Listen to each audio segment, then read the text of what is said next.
What is it with this church and its music? It's not enough that they no longer sing the correct music and our hymn books gather dust. They have to turn it up loud. Everything is so loud.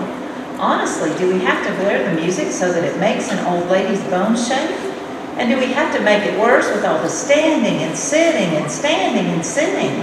I come to church to get a little peace in my heart, and I leave with a ringing in my ears and a spasm in my back. Excuse me, ma'am. Would you mind scooting down just a bit? Scooting over from my feet. Yes, we just need to squeeze a few more in.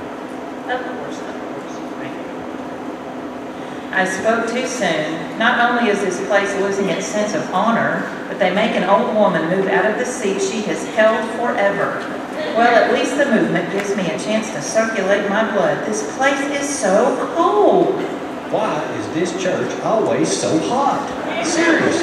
I ask you, are we trying to mold people in Christ's image like clay or bake them? No, I'll tell you what it is. The warm temperatures give that so-called worship leader an excuse for not wearing the proper church attire. I've worn a shirt and tie every Sunday to church since I was 2. And in every church I've ever attended since that time, every minister has had the good sense to do the same.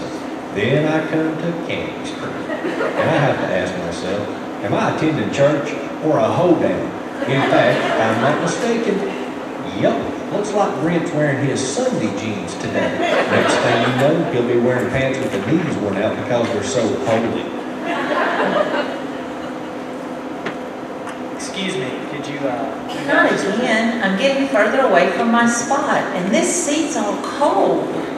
Of course, disrupting my worship experience to make room for the inconsiderates who arrive late. Sometimes I wonder if I'm the only one who notices what's wrong in this church. Okay, let's see. Parking situation? 4. Door greeters? Average. Room temperature? Not as cold as usual, but still poor.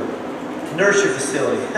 Very poor. I mean, seriously, the paperwork required to get a kid into the church nursery should not be longer or more complicated than a mortgage application. It's just a shame the staff doesn't appreciate the time I take to critique their work. I've been doing this for them for 6 months now, and I haven't seen the slightest effort to correct the problems with this church. Well, we'll see how much they ignore me when they start voting with their church attendance. Another year, and this place will be out like disco. excuse me, can we make a little more room? Thank you. Oh, here we go again. Ushering and seating, very poor. Real leadership wouldn't tolerate such tardiness. What's next? Brent coming to my house and kicking me off my couch during the Gaither homecoming? Well, Lord, here I am again. I had to park on the far side of the lot again. Ooh, it's cold in here as usual. And loud. Still, I'm not going to let the little things get in the way of you. Thank you for the people who work so hard to make this a place of love and peace where we can meet with you. It's a job that I'd never want for myself. And I admire them so much for taking it on. I can't imagine what it must be like preparing a church experience that reaches so many. It's got to be a huge challenge. But somehow, you gift them in a way that they can minister to everyone, from the old, Turn that music down. to the young, Who taught that guy how to lead worship? Weird Al Yankovic? to everyone in between. Would it kill you to put on a tie? Thank you for leaders who are following after your heart. Please, warm our hearts, Turn down the thermostat before I can buzz.